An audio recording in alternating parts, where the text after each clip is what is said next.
সবাই তো আমরা কি হব? ওসমান হাদি। আমরা কি ওসমান হাদি হব। আমাদের জন্য সবচাইতে বড় মডেল হলেন মুসাব ইবনে উমাইর রাদিয়াল্লাহু তাআলা। কে? মুসাব ইবনে উমাইর। আমাদের সবাইকে মুসাব ইবনে উমাইর হতে হবে।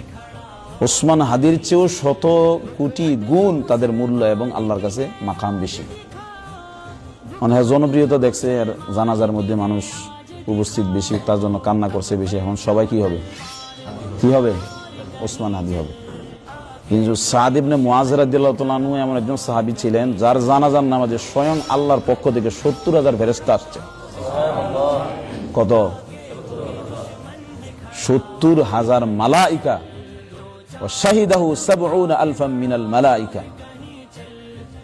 আল্লাহ রাসূল সাল্লাল্লাহু আলাইহি ওয়াসাল্লাম হাদিসে আসছে জানাজার নামাজে ৭০,০০০ মালাইকা আসছে এবং যার মৃত্যুর কারণে ইহতাজ্জাল আরশু বিমাউতি সাদ, আল্লাহর আরশ পর্যন্ত কেঁপে উঠছে। ওয়া তাহাররাকা লাহুল আরশ। সাদ ইবনে মুআয রাদিয়াল্লাহু তাআলা আনহু মৃত্যুতে আল্লাহর আরশ পর্যন্ত কেঁপে উঠছে। আল্লাহু আকবার। তো তোমার যদি হইতে হয় সাদ ইবনে মুআযের মতো হও, তোমার যদি হইতে হয় মুসাব ইবনে উমাইরের মতো হও, নাকি? জনপ্রিয়তা দেখে এখন সবাই কি হইতেছে? ওসমান হাদি।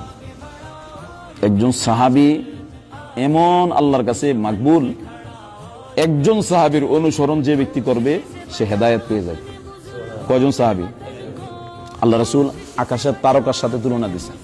সমুদ্রে যারা জাহাজ চালায় তারা গতিবিধি রাস্তা ঠিক রাখার জন্য তারা আকাশে রাতের যে তারকা আছে এই তারকার দিকে লক্ষ্য রাখতে হবে। কোন দিকে? তারকার দিকে। ওদিকে লক্ষ্য রাখা কোন পথে যাবে এটা নির্ধারণ করে। তো নাবিকের জন্য যেমন তারকা তার লক্ষ্য উদ্দেশ্য ঠিক রাখার একটা মাধ্যম, পথ প্রদর্শক, তেমনি ভাবে আমার সাহাবারা হলো উম্মতের জন্য পথ প্রদর্শক। একজন সাহাবীকে যদি অনুসরণ করে সে জান্নাতে চলে যাবে। একজন সাহাবী। কয়জন? আসহাবী কান নুজুম ফাবিআইহিম ইক্তাদাইতুম ইহতাদাইতুম। এজন্য আমাদের সবচাইতে বড় অনুসরণীয় অনুকরণীয় যে প্রজন্ম, সেই প্রজন্মের নাম কি? সাহাবায়ে কেরাম। ওনাদের কোরবানি যখন আপনি পড়বেন, ওসমান হাদি কি এর চেয়ে বড়? হানজালা রাদিয়াল্লাহু তাআলা আনহা, হামজা রাদিয়াল্লাহু তাআলা আনহা। হানজালা রাদিয়াল্লাহু তাআলা বাসর ঘরে বউ রাইখা চলে গেছে, জিহাদের ময়দানে চলে গেছে। কিসের ময়দানে বলেন? ফরজ গোসল ছিল, বাসর করছে, ফরজ গোসলের জন্য বের হইছে, আওয়াজ শুনছে হাইয়া আলাল জিহাদ। সেই জায়গা থেকে গোসল না করে জিহাদের ময়দানে চলে গেছে, শহীদ হয়ে গেছেন। সবার লাশ খুঁজতেছে, হানজালার লাশ রাসূল পাচ্ছে না। কিছুক্ষণ পরে মালাইকারা আসমান থেকে বেহেশতে তাকে গোসল করায়া জমির লাশ দিয়ে গেছে। বলছি ইয়া রাসূলুল্লাহ, আপনার এই সাহাবীর লাশ গোসল করানোর দরকার না, আসমানের ফেরেশতারা তাকে জান্নাতের পানি দিয়ে গোসল করাইছে। কি প্রজন্ম ছিল! কি প্রজন্ম ছিল! সুন্দরী বউ বাসর ঘরে রাইখা কই চলে গেছে? জিহাদের ময়দানে চলে গেছে। আর এক সাহাবী কালো ছিল, সাদ রাদিয়াল্লাহু তাআলা আনহু। কেউ মেয়ে দিবে না।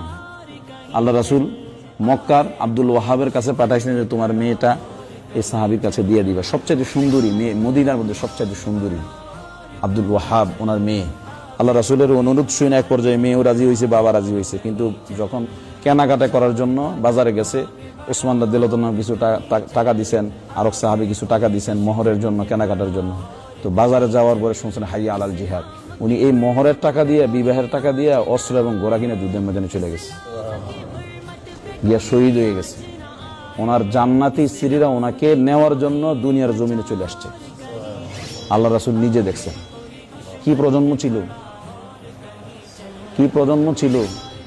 আজকের প্রজন্মরে ঘর থেকে বের করা যায় না। ইলম শিখার জন্য, তাওহীদ শিখার জন্য ঘর থেকে বের করা যায় না। নামাজের জন্য মসজিদে আনা যায় না। এই প্রজন্ম দিয়া দিন বিজয় হবে?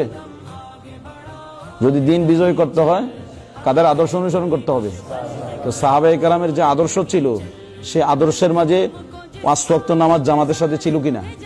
ফজরের জাগ্রত থাকা ছিল কিনা? কিয়ামুল লাইল ছিল কিনা? ছিল। কিন্তু আজকে আমাদের মধ্যে কি আছে? খেলার জন্য রাত জাগে, দিনের জন্য রাত জাগতে কি নাই। এভাবে হবে না।